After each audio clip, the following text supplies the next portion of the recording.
Alléluia. Ce matin, je vais te parler de la puissance de Dieu. Dis la puissance de Dieu. Je veux t'expliquer ce qu'on appelle la compréhension de la puissance de Dieu. Beaucoup d'enfants de Dieu n'ont pas compris. N'ont pas compris beaucoup de choses. Je vais t'expliquer un certain nombre de choses. Parce que nous avons dit dans la semaine, Seigneur, fais briller ma famille, n'est-ce pas? Pendant notre marathon, le marathon était, Seigneur, fais briller ma famille. Amen. Et nous avons expliqué que Dieu, au commencement, il a pris l'homme et la femme. Il a créé la première famille. Il a mis l'homme et la femme ensemble pour que l'homme et la femme, aujourd'hui, Adam et Ève, ont fait qu'aujourd'hui, la terre est peuplée. Mais au commencement, c'était une famille. Pour que cette famille puisse marcher selon les voies de Dieu. Pour que cette famille puisse obéir à Dieu. Et que cette famille, qui est la famille d'Adam, puisse prospérer, puisse être heureuse, puisse être bénie. Mais il était important pour eux de marcher selon les lois de Dieu. Parce que c'était Dieu. C'est Dieu qui avait institué le mariage. Si quelqu'un a fait sa chose, la première des choses, il voudra que les gens puissent suivre la posologie. Amen. Voilà, quand tu vois portable, quelqu'un a fabriqué son portable, c'est pas toi qui vas dire non, portable là, voilà, c'est comme ça, il faut utiliser. Non, celui qui a fabriqué son portable, il dit que pour que le portable marche, il faut prendre la batterie, il faut mettre. Et toi tu dis non, moi je dis non, c'est pas toi qui as fabriqué le portable. Donc ce n'est pas toi qui vas donner des ordres. C'est celui qui a fabriqué le portable qui te dira, voici, il faut brancher combien d'heures pour que la batterie soit en forme. Ce n'est pas toi. Alléluia. Alléluia. Donc Dieu, en instituant le mariage, a voulu que le mariage se passe comme lui le voulait. Amen. Mais nous, nos ancêtres, nos aïeux ont voulu faire comme eux-mêmes. Donc au lieu de brancher le portable d'abord 8 heures pour que la batterie soit truc, non, eux ils ont fait comme ils veulent. Beaucoup ont commencé à prendre 2, 3 femmes. Dans des cultures, tu vas voir, même il y a des gens qui vont prendre, malgré qu'ils ont 2, 3 femmes, ils vont prendre encore des jeunes filles. Tout ça là, c'était pour déséquilibrer l'institution que Dieu avait promis qui était le mariage. Et en faisant cela, ils ont ouvert les portes à Satan. Mais comme je vous ai expliqué, dans toute loi, comme la loi de la gravitation, il y a aussi la loi de la représentation. Ce qui est arrivé à Adam, quand Adam a péché, nous est arrivé parce que Adam était notre représentant. Dis Amen. Parce que Adam était le représentant de la race humaine. Si Adam obéissait à Dieu, toute la race humaine devait être bénie et toute la race humaine devait être comme Dieu, tout en étant soumis à Dieu. Mais dès lors que Adam avait désobéi à Dieu, qu'est-ce qui s'est passé? À ce moment-là, le monde a connu ce que tu es en train de voir. C'est pareil aussi sur le plan de la famille. Parce que les familles n'ont pas respecté l'institution de Dieu, beaucoup de choses sont entrées. Et le diable a utilisé ça pour détruire les familles de génération en génération. Tu vas voir tel père, tel ancêtre va vivre comme ça avec sa femme. C'est la battait sa femme, tout. Quand il va mourir, son enfant aussi fera la même chose. Parce que ce sont les mêmes esprits. Alléluia. Alléluia. Et nous avons expliqué que nous maintenant, en tant qu'enfants de Dieu, de la même manière Adam a péché. Alléluia. Et a corrompu la race humaine. Moi, je viens maintenant, en tant qu'enfant de Dieu, je veux maintenant rebâtir l'autel de la famille qui a été renversé par la désobéissance de mes aïeux. Est-ce que quelqu'un est d'accord avec moi? Et le Saint-Esprit m'a fait comprendre quelque chose. Pour réussir cela, parce qu'il y a beaucoup de choses, je voulais dire, mais ça doit prendre le temps. Mais il a dit, résume ça en une seule chose. Aujourd'hui, si tu veux repositionner les fondements de la famille. Alors que ces esprits-là se nourrissaient de ça. Se nourrissaient de l'adultère dans les familles, dans les foyers. Se nourrissaient du mensonge. Se nourrissaient de la haine dans la famille. Il y a des gens, tu vois, ils sont mariés, mais les deux là, ils ne s'entendent pas. Il y a la haine. Mais comment des gens qui s'aimaient avant, hier. Ils ont dit oui devant le maire. Qu'est-ce qu'il fait aujourd'hui là qu'ils se haïssent? Alléluia. C'est que quelque chose s'est passé. Donc, pour avoir une famille équilibrée, une famille bénie, il est important pour toi de manifester la puissance de Dieu dans ta maison. Parce que là où Dieu a déposé une institution, le diable vient toujours d'une manière ou d'une autre pour faire le contraire. C'est pour ça qu'on l'appelle Satan, c'est-à-dire l'opposé de Dieu. C'est-à-dire si Dieu dit marcher dans la sanctification, lui il va travailler pour que les gens marchent dans la dureté, dans l'impudicité. Le diable c'est Satan c'est l'opposé. C'est-à-dire il fait le contraire de ce que Dieu fait. Or, parce que j'ai donné ma vie à Jésus-Christ, dis Amen. Parce que je suis un enfant de Dieu, parce que je suis béni, pour que cette bénédiction se manifeste, il est important que je fasse ce que Dieu me demande de faire. Mais je sais que j'ai un adversaire qu'on appelle le diable. Et la Bible dit, il rôde tout autour de nous comme quoi? Un lion rugissant. Alors si je veux éviter que le plan de diable ne s'accomplisse dans ma famille, dans mon foyer, dans mon travail, Dieu me dit, il y a quelque chose que je dois faire. Je dois manifester la puissance de Dieu. Beaucoup de chrétiens, ça dit, aujourd'hui, il y a des chrétiens qui vivent mal, qui vivent dans le péché. Ce n'est pas parce qu'ils aiment ça. Il y a des chrétiens qui sont dans le chômage, dans l'échec. Ce n'est pas parce qu'ils aiment ça. Mais le problème, c'est que la puissance qu'ils dégagent est rien à côté de ce que le diable a libéré, l'esprit du chômage, l'esprit de la maladie, l'esprit de l'échec. Mais ce matin, je déclare, j'emprisonne, je capture tout esprit d'échec dans ta vie, tout esprit de célibat, tout esprit de misère, tout esprit de pauvreté, tout esprit de désunion. Je capture cela et je consume cela par le feu au nom de Jésus-Christ.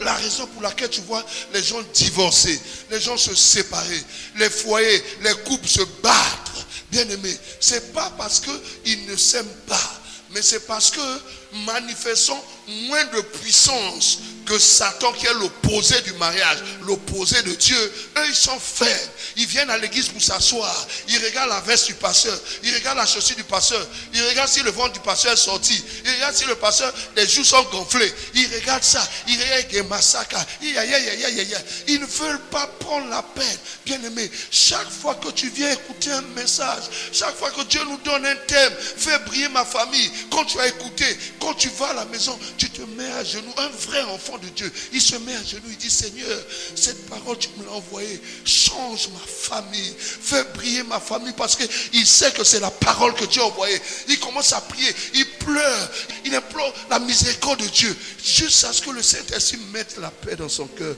pour dire que ça est fait. Mais nous avons des chrétiens aujourd'hui qui se lamentent, qui murmurent, qui parce qu'ils ne prennent pas la peine de connaître la grandeur de Dieu. On vient à l'église comme si c'était à l'école. On écoute et puis on s'en va.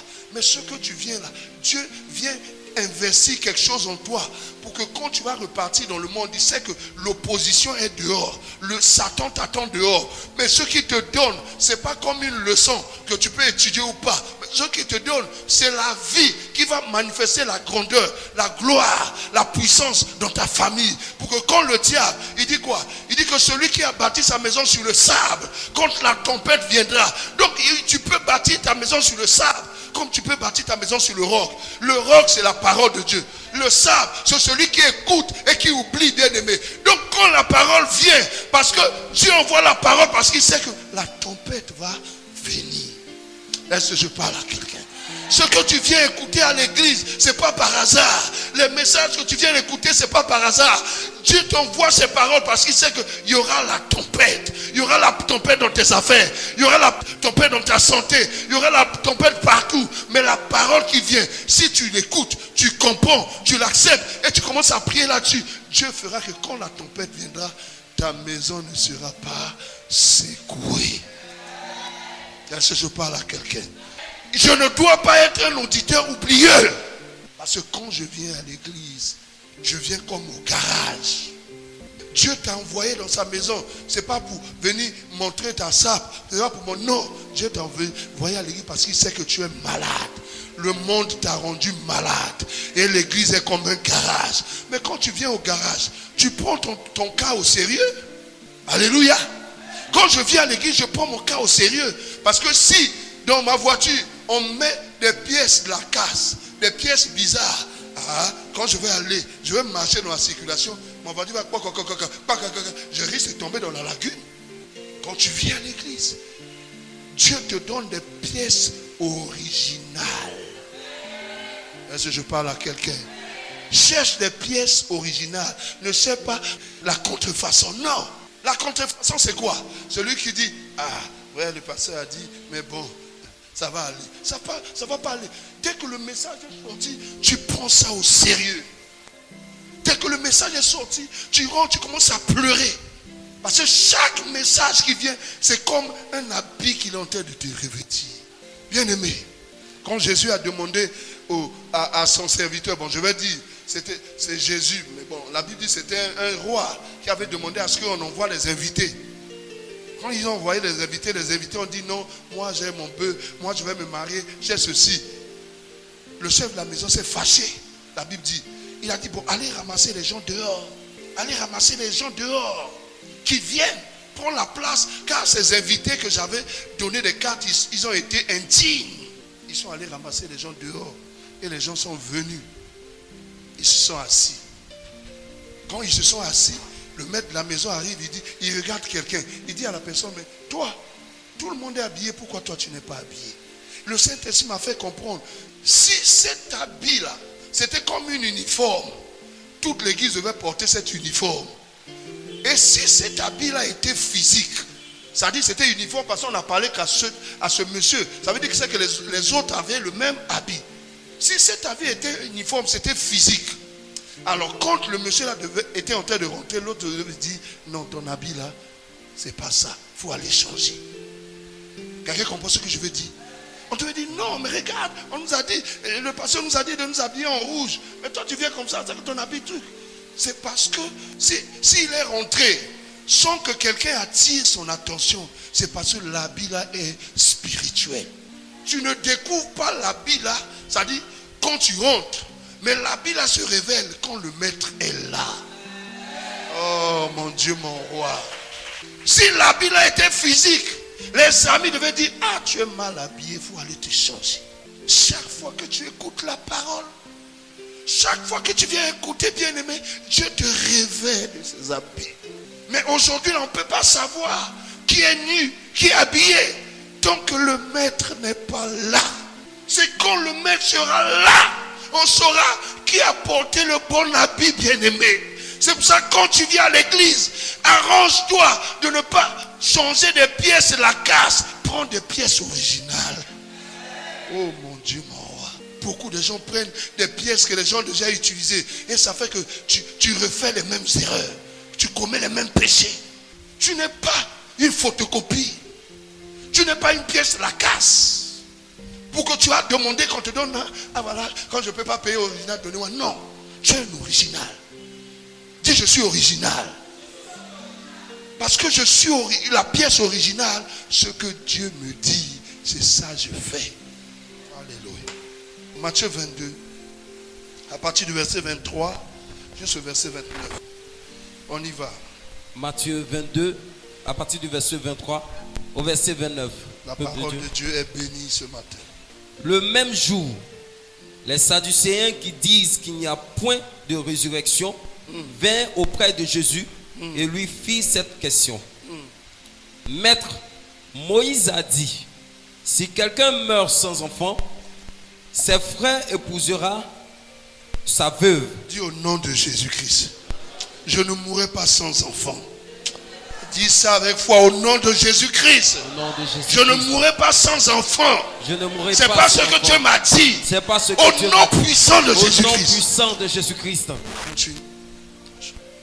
Son frère épousera sa veuve et suscitera une postérité à son frère. Or, il y avait parmi nous 7 frères. Le premier se maria et mourut. Et comme il n'avait pas d'enfant, il laissa sa femme à son frère. Il en fut de même du second, puis du troisième, jusqu'au 7e.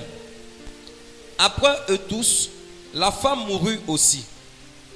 À la résurrection, duquel des sept sera-t-elle donc la femme? Car tous l'ont eu. Jésus leur répondit, vous êtes dans l'erreur. Dis, vous êtes dans l'erreur. Vous êtes dans l'erreur. Parce que vous ne comprenez ni les Écritures, ni la puissance de Dieu. Il dit, vous êtes dans l'erreur parce que vous ne comprenez ni les Écritures, ni la puissance de Dieu.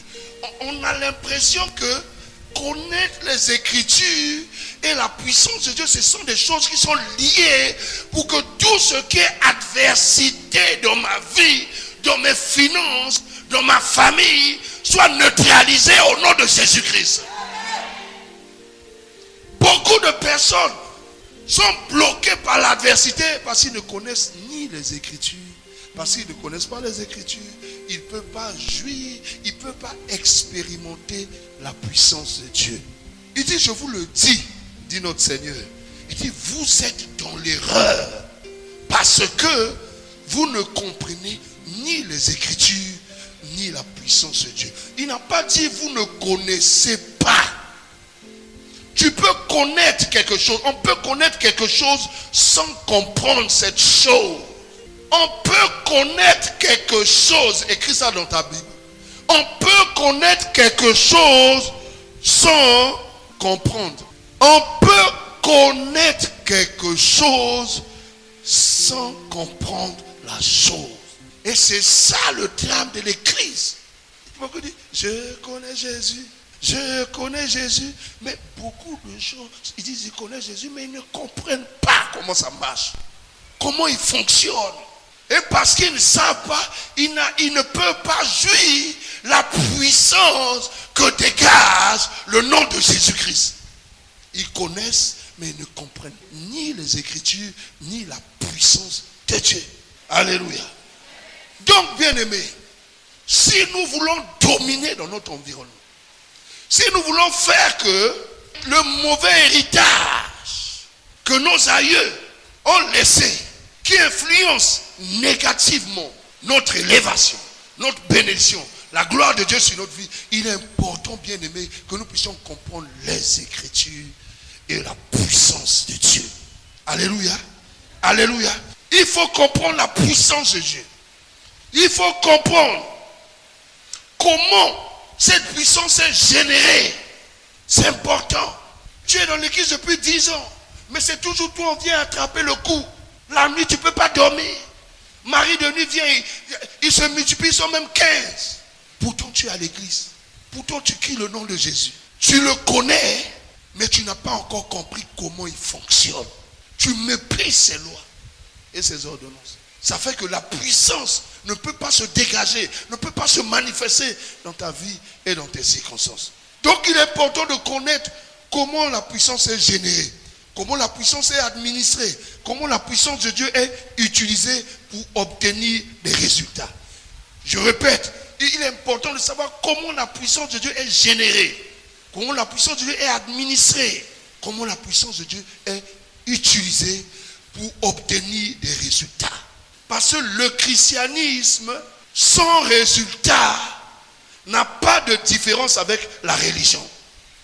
Ce qui différencie le christianisme avec la religion, c'est parce que dans le christianisme, il y a ce qu'on appelle l'obtention des résultats. Quelqu'un peut dire amen avec moi. Dis amen si tu as compris. Dis amen très fort. Luc 10, à partir du verset 18. Oui.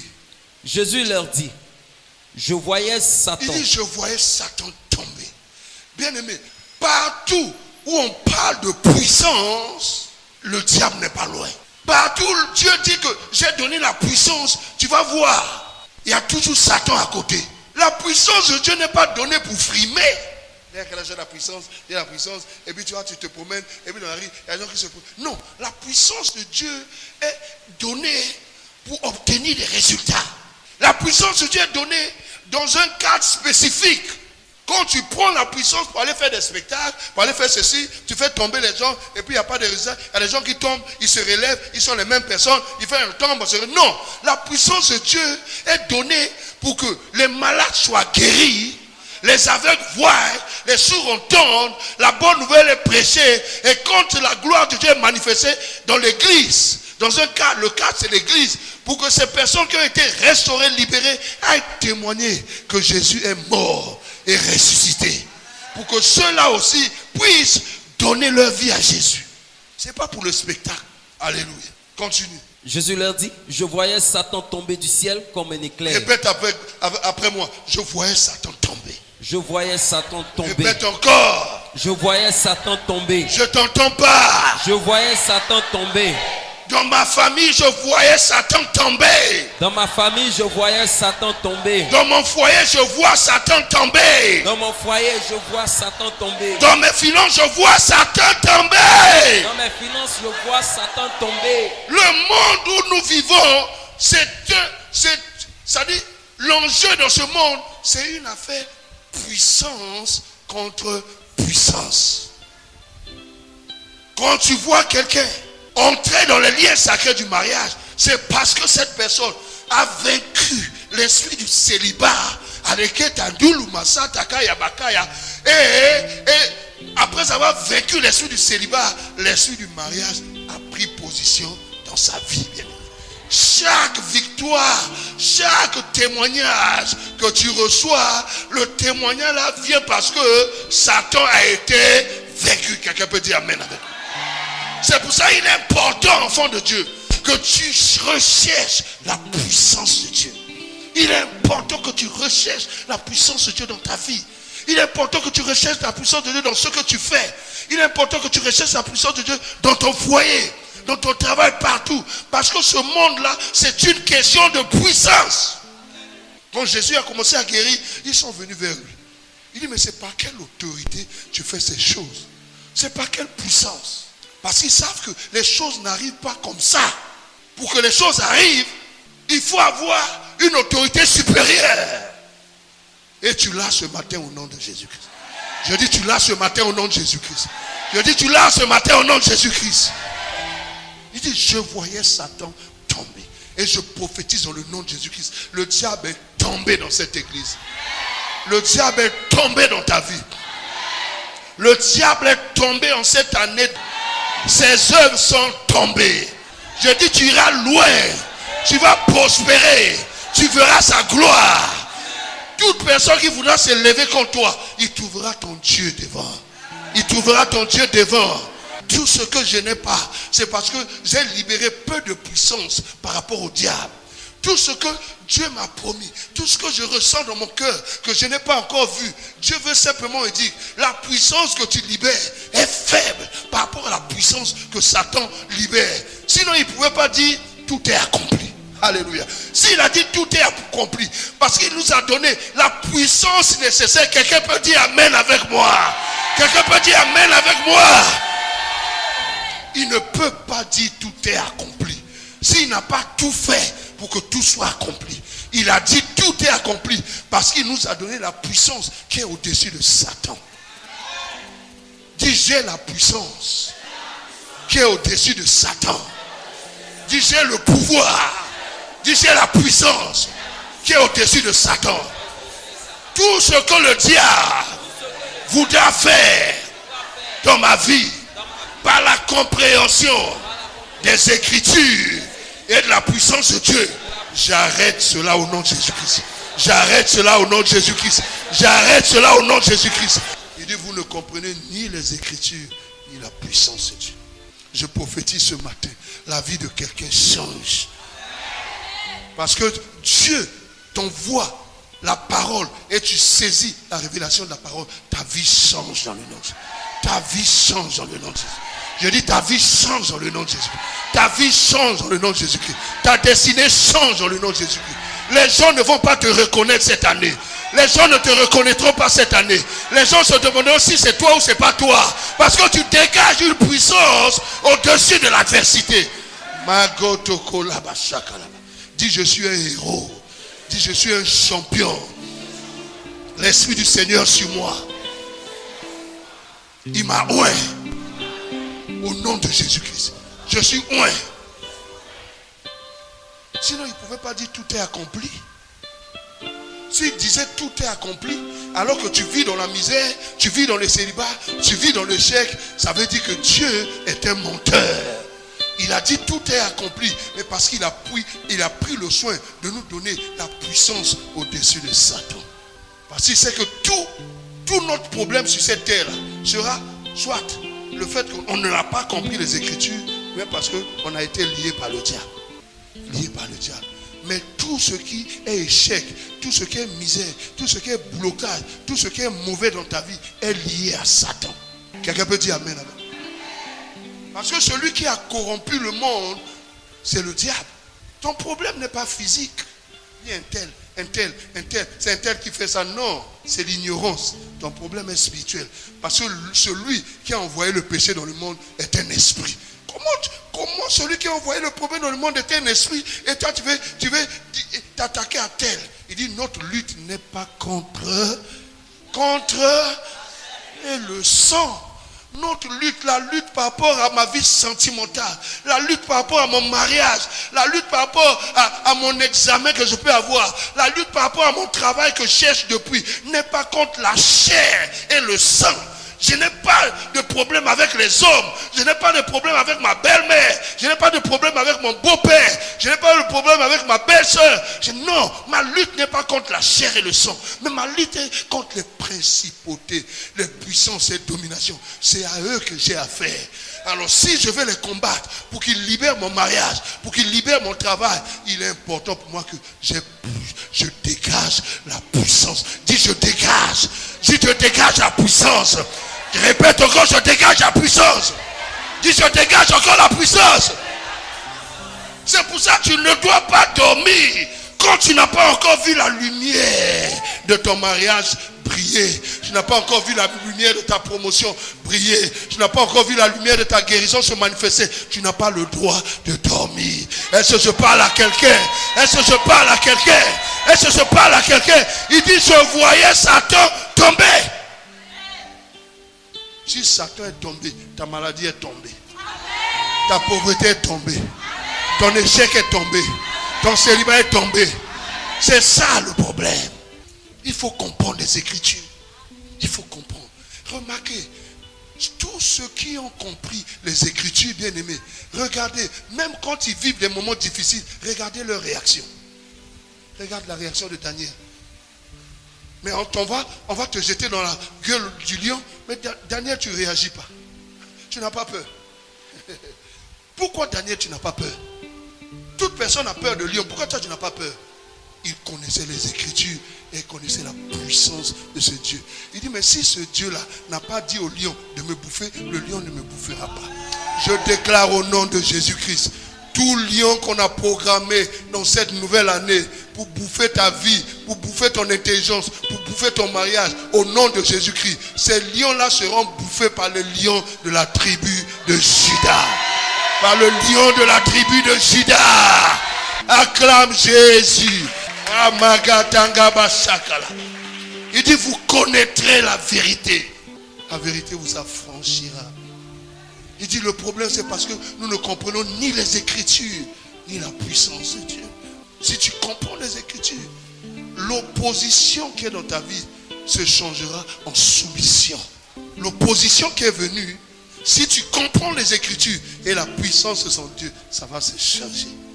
Il dit, les Égyptiens que tu vois, mais il fallait que tu voies ces Égyptiens pour que tu témoignes que ton Dieu est plus puissant que Pharaon. Il faut que je voie ces Égyptiens.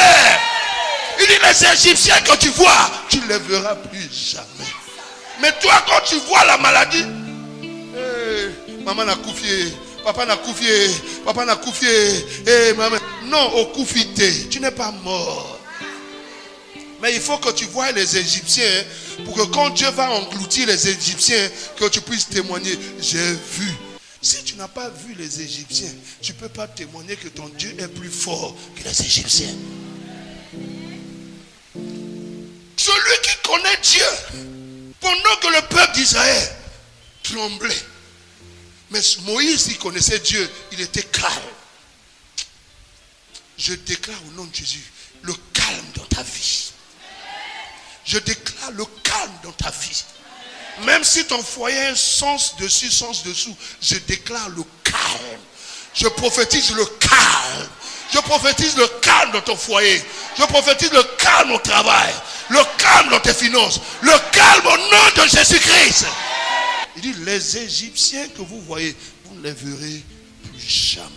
Mais tu ne veux pas voir les Égyptiens. Si tu ne peux pas voir les Égyptiens, tu n'auras pas un témoignage vis-à-vis de ton Dieu. Cette année, tu verras les Égyptiens, mais ils seront engloutis dans la mer. La route que Dieu a créée, la route qu'il a créée au milieu de la mer Rouge, ce n'est pas pour les Égyptiens. Tu dois dire ça quand tu pries. Dis le chemin que Dieu a frayé au milieu de la mer, c'est pour moi, c'est pour mon témoignage. Ce n'est pas pour mes adversaires. C'est pas pour mes adversaires. La mer que Dieu a divisée, le mariage que Dieu m'a donné, la guérison que Dieu m'a donnée, c'est pas pour mes ennemis, c'est pour moi. Ennemi, si tu t'hasardes à suivre le chemin que Dieu a tracé pour moi en 2018, tant pis pour toi, tu seras englouti. Dis, tu seras englouti. Aïe, aïe, aïe, aïe, aïe. Verset 19. Voici, je vous ai donné le pouvoir de marcher sur les serpents. Il dit d'abord, je voyais Satan tomber. Et il dit, voici, je vous ai donné le pouvoir. Y a-t-il un lien? Il dit, je voyais Satan tomber comme un éclair. Je vous ai donné le pouvoir de marcher sur les serpents, les scorpions. Le serpent là, c'est qui? Les scorpions là, c'est qui? C'est les enfants de Satan. Tout ça, c'est Satan. Est-ce qu'il y a une corrélation? Il fut un temps, par la désobéissance de l'homme, Satan avait pris le dessus. Il était au-dessus et l'homme était en bas. C'est pour ça qu'il avait dit que Satan mangera l'homme. Il dit, tu es poussière, tu retourneras dans la poussière. Et il a dit à l'homme, il a dit à Satan, tu mangeras la poussière. Ça veut dire que l'autorité que Dieu avait donnée à l'homme dans le jardin d'Éden, à cause du péché, il a perdu l'autorité au profit de Satan. Satan était devenu en haut et l'homme était devenu en bas. C'est pour ça que le diable pouvait mettre la maladie, il pouvait mettre l'échec, il pouvait mettre des problèmes, il pouvait mettre le célibat dans l'homme. Parce que le diable, il dit, le serpent mangera l'homme. Ça veut dire que le serpent maintenant avait le droit de mettre n'importe quoi sur l'homme. Mais ici, il nous dit quelque chose de bon, une bonne nouvelle. Quelqu'un peut dire amen. Il dit, je voyais Satan tomber. Si quelqu'un est en train de tomber, c'est qu'il était en haut. Acclame le Seigneur. Donc tu ne dois plus avoir peur du diable. La puissance que Dieu t'a donnée est au-dessus maintenant de celle de Satan. L'homme est devenu, parce qu'il a donné sa vie à Jésus-Christ, l'homme est devenu plus fort que Satan. Dis, je suis plus fort que Satan. Quand tu dis Satan, tu dis tout ce qui n'est pas bon dans ta vie. Parce que c'est lui qui a envoyé ça. Faut pas te fatiguer en disant non, est-ce que c'est pas un tel, c'est Satan. Le voleur ne vient que pour voler, pour égorger, pour détruire. C'est lui. Mais je vous ai donné le pouvoir. Il dit, je vous ai donné le pouvoir. Dis, j'ai reçu le pouvoir. Dis, j'ai reçu le pouvoir. Ça veut dire quoi? Si le diable pouvait mettre la maladie, si le diable pouvait mettre le chômage, si le diable pouvait mettre la pauvreté, si le diable pouvait mettre la misère, mais la Bible nous donne une révélation, Satan est tombé, ça veut dire que moi, je peux mettre le mariage. Oh, quelqu'un n'a pas compris. Oh, maman, je peux mettre maintenant la bonne santé, là où la maladie était. Je peux mettre maintenant la réussite, là où l'échec était. Je peux mettre la victoire, là où l'échec était. Satan mettait les mauvaises choses parce qu'il était au-dessus. Mais depuis que j'ai donné ma vie à Jésus, on a dit, Satan est tombé. Donc si Satan a mis les mauvaises choses, moi je suis au-dessus de Satan, je peux mettre des bonnes choses. Dis, je mets des bonnes choses. Dis, je mets des bonnes choses dans ma vie. C'est pour ça la Bible dit, c'est en confessant de la bouche, vous êtes sauvés. Quand tu confesses de la bouche ces mauvaises choses, je suis malade. Mais tu es en train de mettre ces choses dans ta vie. Il dit, papa, ça ne va pas. Si tu dis ça encore cette année, tu vas voir ce que je vais te faire. Papa, c'est dur. Non, ce n'est pas ton langage. Ce n'est pas ton langage. Ah, papa, vraiment, je sens ceci. Tu ne sens rien. Ce que tu sens, c'est la présence de Dieu. Dis, je sens la présence de Dieu. Répète encore, je sens la présence de Dieu.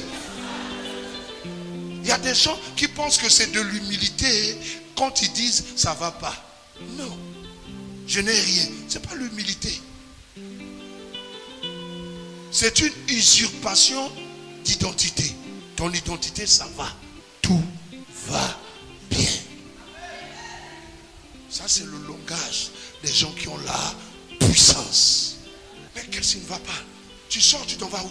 Qu'est-ce qui se passe? Et l'enfant va bien. Il dit, tout va bien. Vous remarquez comment nous détruisons nos destinées par ce qui sort de notre bouche. Dans ta bouche, il y a la puissance. Mais tu peux faire matin jusqu'au soir, tu mens seulement, tu mens. Et puis quand tu dis Jésus, Jésus, Jésus là, il n'y a pas de puissance. Parce que dans ta bouche, il n'y a que de mensonges. Il dit, une fontaine ne peut pas sortir de l'eau pure et de l'eau amère. Est-ce que je parle à quelqu'un? Si tu veux dégager la puissance de Dieu dans ta bouche, que sortent de ta bouche les actions de grâce. Je déclare ce matin, si quelqu'un est venu avec une maladie incurable, une maladie que tu as essayé partout, ça n'a pas marché, je déclare que tu es guéri au nom de Jésus-Christ.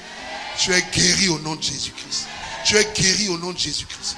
Je guéris ton foyer, je guéris ton esprit, je guéris ton âme, je guéris ton corps. Tout ce qui t'a influencé depuis des années, depuis tes ancêtres, maintenant je brise ces chaînes dans le nom de Jésus-Christ.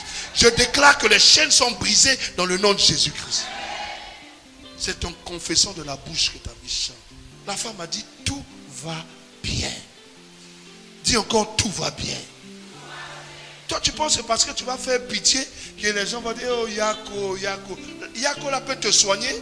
Yako peut ressusciter ton enfant. L'homme est venu tester ta foi. Quand tu as laissé un problème, quand tu regardes, tu dis tout va bien. C'est le tout va bien qui a provoqué la résurrection de l'enfant. Dieu te présente un Égyptien, c'est là où toi tu meurs. Oh, c'est fini. Oh, je suis mort. Tu n'es pas mort. Il faut que tu voies Pharaon pour que tu témoignes la puissance de Dieu. Ce que Dieu va faire contre Pharaon. La femme est sortie, elle a dit tout va bien. Elle allait voir l'homme de Dieu. Dieu n'avait rien. Il y a des moments où Dieu ne peut rien dire à ton père. Ton père ne sait pas. Mais ton père sait une chose. Il a investi des choses en toi. C'est ça que tu vas utiliser au moment de l'adversité. Dis Amen. Dis Amen encore. Il dit, je voyais Satan tomber. Oui. Voici, je vous ai donné le pouvoir de marcher sur les serpents. Dis, j'ai le pouvoir. J'ai le pouvoir. Qu'est-ce que tu fais avec le pouvoir? Tu sais que les choses sont dures en ce moment. Mais qu'est-ce que tu fais? Qu'est-ce que tu fais avec le pouvoir? La nuit est venue. Parce que Dieu veut faire briller ton étoile. C'est pour ça la nuit est venue. C'est pour ça le problème est venu. Parce que tu es une étoile. Le problème est venu parce que il y a la puissance en toi. Il regarde Moïse, il dit Moïse, mais pourquoi cries-tu vers moi? Moïse, moi je t'ai donné le pouvoir. Il y a des moments où nous sommes ridicules vis-à-vis de Dieu. Parce que nous demandons à Dieu ce que Dieu nous a déjà donné. Dis au nom de Jésus-Christ, j'use de mon pouvoir. Et tout ce qui n'est pas bien autour de moi, je change cela au nom de Jésus. Je change cela au nom de Jésus-Christ. Même s'il faut que je prie toute la journée, je change cela au nom de Jésus. Reçois la force au nom de Jésus-Christ. Acclame le Seigneur. Voilà, Dieu nous dit, il nous a donné le pouvoir. Acte 1, verset 8. Acte 1, verset 8, il dit quoi? Il dit, vous recevrez une puissance. As-tu reçu cette puissance? Alors pourquoi tu as peur de l'adversité? Pourquoi tu te plains? Pourquoi tu pleures? Tu te plains, tu pleures parce que tu n'as pas encore compris comment on l'administre, comment on l'utilise, comment on l'a généré. Cette puissance a été donnée pour être générée. Tu as reçu dans ta maison un visiteur inattendu et quand tu dors la nuit, tu vois la personne vient t'attaquer en rêve en appuyant ton cou et puis tu veux fuir la maison. Mais tu fuis la maison pourquoi? Tu fuis la maison pourquoi? Il dit, vous recevrez une puissance. As-tu reçu la puissance? Si tu as reçu la puissance, dis à la personne, que Dieu te bénisse. Mets-toi dans le coin de la maison et commence à prier. Si tu dis à la personne, sors de ma maison, repars au village, tu vas encore agrandir le problème. Ils vont aller dire au village, non, celui-là nous a chassés. Et puis, s'il y avait un ennemi, ce sera 1000 ennemis. Adou la kasaka. Mets-toi à genoux. Commence à envoyer le feu. Parce que Dieu t'a donné la puissance. Il dit, vous recevez une puissance. Avec cette puissance, commence à envoyer le feu. Commence à envoyer le feu. Elle-même viendra te dire, Tantine, ma maman dit de venir au village. Est-ce que c'est pas fini? Est-ce que c'est pas fini? Il dit, vous ne comprenez ni les Écritures, ni la puissance de Dieu. La puissance de Dieu nous a été donnée, bien aimé, parce qu'il y a l'adversité autour. Et ce n'est pas le problème de Dieu pour régler le problème des Égyptiens. Non, il dit à Moïse, pourquoi tout le temps les regards vers toi, vers moi? Il dit, le bâton là que je t'ai donné, ce n'est pas un bâton simple, c'est le bâton de Dieu. Il y a le pouvoir de Dieu. Donc tourne-toi vers la mer, divise la mer. Tu as la puissance de Dieu vers toi. Tu dis, papa, j'ai mal au dos, j'ai mal ceci, papa, il faut toucher ici. Il dit, mais tu es un ignorant. Dieu dit, pourquoi cries-tu vers moi? Il dit, prends le bâton, divise. Je vois des champions ce matin qui vont prendre leurs responsabilités en prenant leur bâton et en divisant la mer. Divise la mer, bien-aimé. Divise la mer. Ce n'est pas Dieu qui va le faire pour toi. C'est pour ça que tu as besoin de générer la puissance. Pour générer la puissance, il faut prendre le temps. Alléluia. Il faut passer beaucoup de temps dans la prière. Cette année, tu veux avoir des résultats. Zappe les chaînes Télé-Nouvela. Il faut zapper ça. Zappe ma famille. Le diable utilise ça pour sucer la puissance de Dieu dans ta vie. Le diable utilise ça pour diluer la puissance de Dieu. Mais celui qui prend le temps dans la présence de Dieu pour prier en langue, va générer la puissance. Pendant que tu vas générer la puissance, l'adversité autour de toi sera obligée de tomber. Il dit, tout est accompli. Actes chapitre 1, verset 8. Actes chapitre 1, verset 8. Je lis la parole. Mais vous recevrez une puissance. Dis, j'ai reçu une puissance. J'ai reçu une puissance. Le Saint-Esprit survenant sur vous, et vous serez mes témoins à Jérusalem, dans toute la Judée. J'ai écouté le témoignage de la sœur tout à l'heure qui disait qu'elle était dans le car et puis voilà tout. Bien aimé, si c'était un païen qui était peut-être le car, tu devais voir, il y a beaucoup d'accidents là-bas. Mais c'est parce qu'elle a prié. Le diable t'emmène à ignorer la puissance que Dieu a déposée dans ta prière. Ça fait que toi-même, tu ne crois même pas à la puissance qui est dans ta prière. Elle n'a pas prié toute la nuit, mais a dit à Jésus, je te confie. Il y a une puissance quand tu pries. Peuple de Dieu, il y a une puissance quand tu pries. Quand tu pries, bien aimé, tu déranges l'enfer. Quand tu pries, tu gardes tout ce que le diable met sur ta route. Quand tu pries, tu te positionnes selon la volonté de Dieu. Matthieu 28, Jésus dit, tout pouvoir m'a été donné. Il n'a pas dit seulement sur la terre. Il dit sous la terre. Partout. Et il a dit quelque part, je vous ai donné ce pouvoir. Il dit, tout pouvoir m'a été donné. 28. Matthieu 28, verset 18. Jésus, s'étant approché, leur parla ainsi. Tout pouvoir m'a été donné dans le ciel et sur la terre. Chaque parole que Jésus prononce, ne prends pas ça à la légère. Il dit, tout pouvoir m'a été donné. Continue. Verset 19. Allez, faites de toutes les nations des disciples, les baptisant au nom du Père. Dans une autre version, dans la version anglaise, on dit allez donc. Donc il y a un lien entre l'ordre d'aller et la puissance que Dieu a donnée. Aller là, c'est pas simple. C'est comme toi, tu envoies ton enfant à la boutique, tu ne l'envoies pas à la boutique sans lui donner l'argent. Quelqu'un comprend ce que je veux dire? Tu ne peux pas envoyer ton enfant aller payer du pain, tu ne lui as pas donné l'argent. L'ordre a été dit allez, mais il a dit allez avec quoi? Tout pouvoir sur la terre, sous la terre et dans les cieux. Il nous a donné tout pouvoir. Quand je vois des gens qui hésitent pour faire l'évangélisation, pour aller parler de Jésus, mais bien aimé, mais c'est une erreur. Quand un enfant de Dieu a pris le temps de prier, de jeûner, de parler à Dieu, et puis de se lever, d'aller évangéliser, mais bien aimé, mais tu es dangereux pour le diable. Parce qu'il t'a dit, il t'a donné le pouvoir sur la terre, sous la terre et dans les cieux, partout. Pour la grande commission. Quand tu vois les jeunes que Dieu mandate, ils sont dans les rues, ils parlent. Ça dit, toi tu vois les gens passer, mais tu ne peux pas savoir ce qui se passe dans le coin. Si ce carrefour-là, les sorciers, vous voyez juste sur le plan physique, les gens passent. Non, mais sur le plan spirituel, celui qui est en train de prêcher dans ce carrefour est en train d'assainir l'atmosphère là-bas. Pour ne plus que les sorciers viennent tenir leur... Parce que dès qu'il a fini d'évangéliser là-bas, aucun sorcier ne peut venir faire encore un programme là-bas. C'est devenu un territoire de Dieu. Parce qu'il a dit tout pouvoir. Alléluia. Alléluia. Acclame le Seigneur très fort. Sache que la puissance de Dieu est quelque chose de réel. Prends un sujet. Prends ce sujet-là. Commence à prier sérieusement par rapport à quelque chose. Je te lance un défi. Je te donne un mois. Prends tel sujet. Commence à prier pour ça sérieusement. Prie sérieusement. Matin, midi, soir, prie. Tu vas voir. Tu vas voir le changement. Tu vas voir comment Dieu va se manifester par rapport à cette situation. Pour te montrer que ta prière, ce n'est pas de l'amusement. C'est pour ça que le diable te permet de suivre la télé pendant 15 heures. Mais 15 minutes de prière, c'est difficile. Qui comprend ce que je veux dire? Parce qu'il sait que ta prière le dérange. Le monde spirituel, bien aimé, nous ne sommes pas des hommes naturels. Ce qui fait que tu rates beaucoup de choses, parce que tu penses que tu es un homme naturel. Tu n'es pas un homme naturel, tu es un homme spirituel. Parce que tu es un homme spirituel, c'est le côté spirituel qui te distingue. Luc chapitre 5, à partir du verset 15 jusqu'au verset 17. Luc 5, verset 15 au verset 17. Ouais. Je lis la parole. Sa renommée se répandait de plus en plus. La renommée de Jésus se répandait. Et les gens venaient en foule pour l'entendre et pour être guéris de leur maladie. Verset 16. Et lui, il se retirait dans le désert. Ah, c'est pas que, vous voyez, ceux qui tuent beaucoup d'hommes de Dieu, ça dit, quand ils voient des miracles, certaines choses se faire, et ils pensent que c'est eux.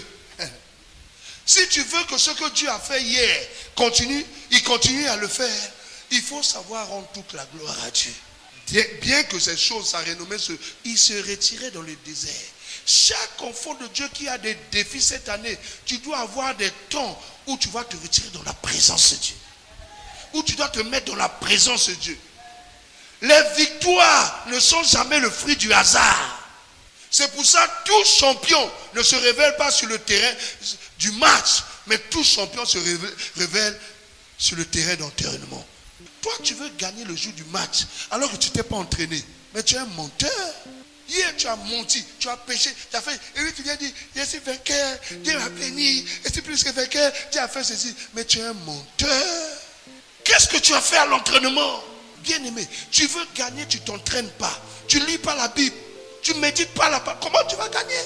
Tu ne médites pas la parole. Tu ne connais ni les Écritures. Et tu ne prends pas le temps de rester dans la présence de Dieu. Mais le jour où l'adversité viendra, tu crieras maman, maman, maman, maman. Oui, tu vas crier maman parce que tu ne t'es pas entraîné. Ce n'est pas différent. Satan connaît tout ça. Vas-y. Verset 16. Dis à ton frère, va t'entraîner. L'entraînement, c'est quoi? Il dit que ce livre de la loi ne s'éloigne point de ta bouche. Médite-le nuit et jour. C'est alors que tu réussiras. C'est alors que tu auras du succès. Quand tu viens à l'église, c'est pour recevoir des paroles qui vont te fortifier. Mais à la maison, tu as pris le temps de méditer. Tu as pris le temps de méditer. À la maison, lundi, tu as pu faire 3 heures de prière. Mardi, tu as pu faire 5 heures de prière. Et mercredi, tu as pu faire 10 heures de prière. Ça augmente, ça augmente. Quand tu viens à l'église, tu viens recevoir les confirmations de ce que Dieu t'a préparé déjà au terrain d'entraînement. Tu ne viens pas comme ça t'exposer. Et puis les victoires sont difficiles dans ta vie. Dieu a déposé la puissance de Dieu dans sa vie. Ta puissance, tu dois générer ça. Générer ça par la méditation, par des moments de jeûne personnel. Tu as peut-être dans la semaine un jour où tu jeûnes, ou 2 jours, parce que tu sais que dans ta vie, le diable a fait beaucoup de mauvaises choses. Il faut que tu travailles de sorte que ce que tes aïeux, tes grands-parents ont fait, ils ont planté, soit déraciné. Mais pour que tu déracines ça, il faut que tu dégages la puissance. Ils ont enterré le mariage dans la famille, dans un village là-bas. Quand ils ont enterré ça, ils ont enterré même une jeune fille vierge. Tu as vu, le sacrifice est grand. Et puis toi, tu ne sais même pas prier 15 minutes. Et tu veux que ton foyer soit bien. Et tu veux que tu te maries. Est-ce que tu sais que tu connais la valeur du sacrifice qu'ils ont fait pour que la famille, que personne ne te marie?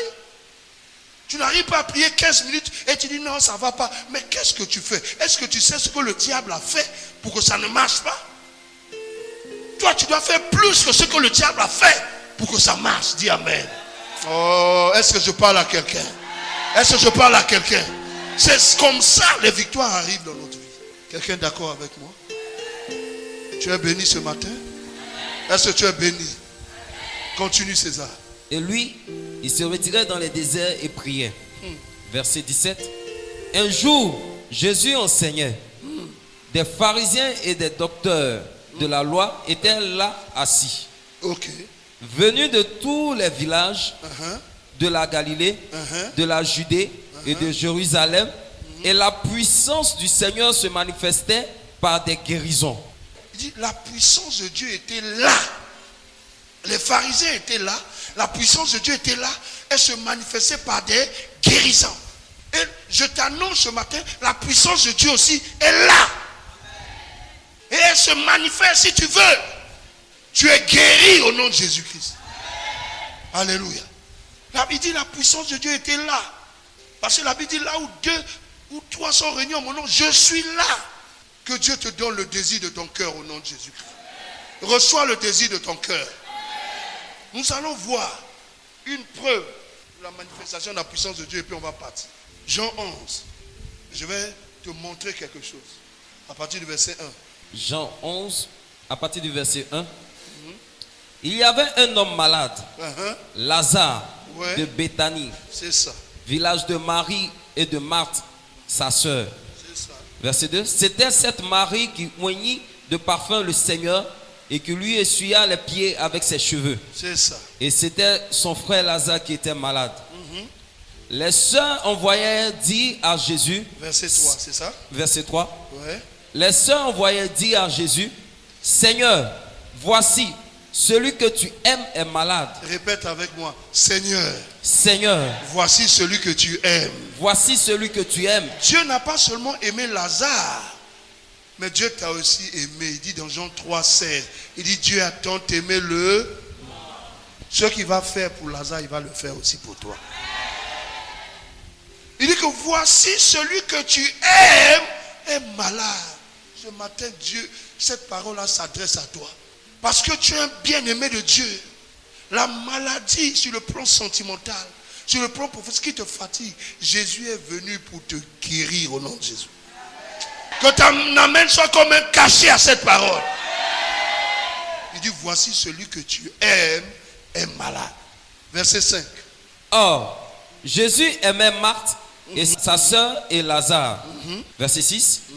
Lors donc qu'il eut appris que Lazare était malade, il resta 2 jours encore dans les lieux où il était. Bien aimé, quand tu connais les Écritures, la parole, quand tu connais la puissance de Dieu, l'adversité ne t'inquiète pas. Tu as une confiance aveugle vis-à-vis de ce Dieu. Jésus ne s'est pas inquiété. Malgré qu'il aimait Lazare, il ne s'est pas inquiété. Il était calme. Parce qu'il savait que son Dieu là, c'est la résurrection et la vie. Je prophétise que tout ce qui était mort en toi reprenne vie au nom de Jésus-Christ. Il dit Lazare n'est pas mort, il dort. Tu sais pourquoi Lazare n'est pas mort, il dort? C'est parce que Jésus a parlé. C'est la parole de Jésus qui a fait que même dans le tombeau là, c'était pas une mort. C'était un semi-coma, un coma partiel. Pourquoi? Parce que Jésus a changé ça par sa parole. Je prophétise dans le nom de Jésus-Christ. Tout ce que tu vas dire avec foi cette année, tu verras cela s'accomplir dans le nom de Jésus-Christ. Tout ce que tu diras avec foi cette année, tu verras cela s'accomplir dans le nom de Jésus. Je dis tout ce que tu diras avec foi cette année, tu verras cela s'accomplir au nom de Jésus-Christ. Je dis tout ce que tu vas déclarer avec foi, tu verras cela s'accomplir. Arrête de dire des mauvaises choses sur ta vie. Amen. Continue. Verset 7. Et il dit ensuite aux disciples, retournons en Judée. Retournons. Après 2 jours, il dit retournons. Continue. Verset 8. Les disciples lui dirent, Rabbi, les Juifs tout récemment cherchaient à te lapider. C'est ça. Et tu retournes en Judée. Verset 9. Jésus répondit. Regardez, avant que Jésus dise que retournons, il y a eu une scène qui s'est passée. Jésus était en Judée. On a voulu le tuer. Par la puissance de Dieu, il s'est débattu, il est sorti, fier, il est parti. Et voilà maintenant celui qui l'aime. Bien aimé, dans ta situation, tu n'es pas. Aujourd'hui, là, Dieu parle à quelqu'un de façon précise. Il y a quelqu'un ici. Dieu te parle. Parce que tu t'inquiètes beaucoup. Et tes inquiétudes ont enfoui tes valeurs. Et tout ce que Dieu a décidé de faire pour toi. Là où on a voulu le tuer, c'est là-bas il repart. C'est là où ses disciples disent, mais il y a quelque chose qui ne va pas. Les disciples disent à Jésus, mais reprends, qu'est-ce qu'il a dit? Il dit, mais on a failli te tuer. Qu'est-ce que Jésus dit? Jésus répondit, n'y a-t-il pas 12 heures au jour? Il dit, y a-t-il pas? Dans un jour, il y a 12 heures. Oui. Si quelqu'un marche pendant le jour, il ne bronche point, parce qu'il voit la lumière de ce monde. Il dit, Jésus dit, mais quand il fait jour, il y a 12 heures dans un jour. Mais quand je marche dans le jour, je ne veux pas me cogner. Pourquoi? Parce que dans le jour, il y a la lumière. Donc je ne bronche pas. Donc j'évite les obstacles. Pourquoi? Parce que la lumière est en moi. Mais regardez, il faisait jour. Donc que la lumière soit en lui ou pas, puisqu'il fait jour, Jésus peut partir. Qu'est-ce que Jésus voulait jouer? Il dit ici, les gens peuvent vouloir, my God, te tuer, my God. Mais si en toi, il y a la lumière de Christ, tous ceux qui veulent te tuer, parce que la lumière de Dieu, parce que la puissance de Dieu est en toi, tous ceux qui voudront te tuer ne pourront pas te tuer, parce que celui qui est en toi est plus grand que celui qui est dans ce monde. Acclame le Seigneur. Il dit ne branche pas, parce qu'il y a quelqu'un, il y a la lumière. Jésus est la lumière. Il n'a pas peur, il ne branche pas parce qu'il y a la lumière, parce que Christ vit en nous. Il veut dire que la mort peut te surprendre cette année. L'échec, le célibat peut te surprendre cette année si tu n'as pas la lumière en toi. Il dit l'échec arrive, la pauvreté arrive, la misère arrive, parce que beaucoup de gens marchent dans les ténèbres. Il n'y a pas la lumière. Donc ils t'attendent, il vient là. Mais quand la lumière de Dieu est en toi, alléluia, même quand les gens veulent te tuer, veulent te faire du mal, ils n'y arriveront pas. Parce que celui qui est en toi est plus grand que celui qui est dans ce monde. Acclame le Seigneur. Acclame le Seigneur. Alléluia. Oh, cette révélation m'a fait plaisir. Il dit, si je marche avec la lumière de Jésus-Christ, même si on me dit que dans ma famille, personne ne peut se marier, ne peut travailler, ne peut réussir, ne peut enfanter. Mais si moi je marche avec la lumière de Christ, ce que mes aïeux, mes grands-parents ont vécu, parce que moi j'ai la lumière de Christ, j'ai la puissance de Dieu, moi je ne vivrai pas la même chose, parce que Christ en moi, l'espérance de la gloire. Dis Amen. Il dit pour moi c'est différent. Moi je ne tâtonne pas. Eux ils sont dans les ténèbres. Ils peuvent tâtonner. Mais moi je suis dans la lumière. Je vais réussir. Dis je réussirai. Dis je réussirai. Au nom de Jésus-Christ. Comment la lumière entre en moi? Prends le psaume chapitre 119 verset 30. Alléluia.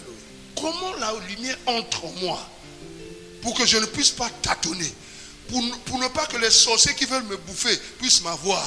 Pour ne pas que ceux qui ont fait des complots au travail puissent m'avoir. Comment la lumière entre en moi pour ne pas que je tâtonne? Psaume 119, verset 130. Ouais. Quand on découvre tes paroles, c'est la lumière. Alléluia.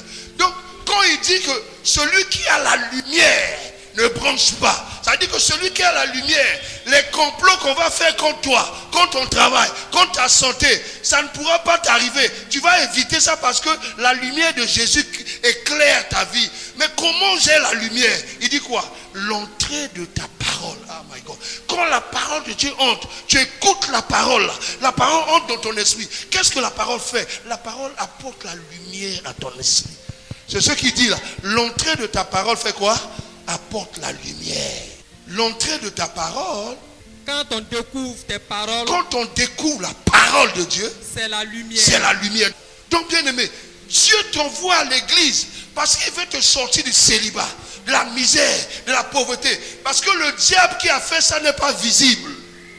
Le diable qui a envoyé des blocages dans ta vie n'est pas visible. Mais la parole de Dieu est puissante. puissant. Dis Amen. Amen. Donc quand tu viens à l'église, tu écoutes la parole est claire ton esprit. Quand la parole est claire, la parole comme un GPS cherche dans sa vie, là où il y a des ténèbres. Et quand les ténèbres sont là, la parole entre et la parole devient la lumière. Donc là où on avait fait un complot pour t'avoir, quand la lumière c'est clair, qu'est-ce qui arrive? Les ténèbres disparaissent. Acclame le Seigneur. Vas-y maman et sœur. C'est ce que Jésus voulait dire. Alléluia. Découvrir ta parole apporte la lumière. Il dit découvrir ta parole. Est-ce que quelqu'un veut découvrir la parole de Dieu? Pour que là où il y avait des ténèbres dans ton foyer, des ténèbres dans ta famille, la lumière puisse entrer. Bien aimé, Jésus allait chez Lazare, il faisait jour. Mais il a demandé la lumière. Donc ce n'était pas la lumière extérieure qui était importante. C'était la lumière que Christ devait apporter dans ta vie. Dans une version, il dit l'entrée de ta parole donne la lumière. Quand je médite la parole, quand je crois en cette parole, la parole vient illuminer ma vie. Et là où les gens voulaient me tuer, je vais aller là-bas, mais ils ne pourront pas ouvrir leur bouche pour dire quoi que ce soit devant moi. Quand tu vas lire la suite de l'histoire, tu verras que Jésus est arrivé là-bas. Jésus a ressuscité Lazare. Et Jésus est sorti là-bas. Les pharisiens n'ont pu rien faire. Et il a confirmé la parole qui dit que, il dit dans un jour, quand tu marches dans la lumière, ce que les gens ont voulu faire, si la lumière de Dieu, si la puissance de Dieu est dans ta vie, ils ne pourront pas faire. Je prophétise dans le nom de Jésus-Christ. Tout ce qui a été mandaté, programmé contre toi, de nuisible, un accident, un empoisonnement, une mort programmée, Rodima Sakara. Parce que l'entrée de la parole est entrée en toi. La lumière jaillit. Et quand la lumière vient, les ténèbres disparaissent. Que les ténèbres de la maladie disparaissent dans ta vie. Que les ténèbres de la pauvreté disparaissent. Que les ténèbres de l'envoûtement disparaissent. Que les ténèbres de la mort disparaissent. Je dis, tu ne mourras pas en cette année. Tu vivras et tu raconteras les œuvres de l'Éternel. Acclame le Seigneur très fort. On se lève, on va prier le Seigneur. Oh Maya Sakaya. Il dit, les Égyptiens que tu vois, tu ne les verras plus jamais. N'aie pas peur de ce que tu es en train de voir. Ton Dieu a déjà pourvu. Ton Dieu a déjà pourvu. Commence à prier le Seigneur. Dis merci au Seigneur. Il nous a dit que l'entrée de sa parole donne la lumière. Les ténèbres qui font que la présence de Dieu n'arrive pas dans ta vie, que ces ténèbres-là disparaissent. Les ténèbres qui font que tu es lié par un péché quelconque à cause de l'entrée de la parole qui apporte la lumière, que la lumière entre. Commence à prier. Que la lumière entre dans ta famille. Car l'entrée de la parole apporte la lumière. Oh, Sakalabashak.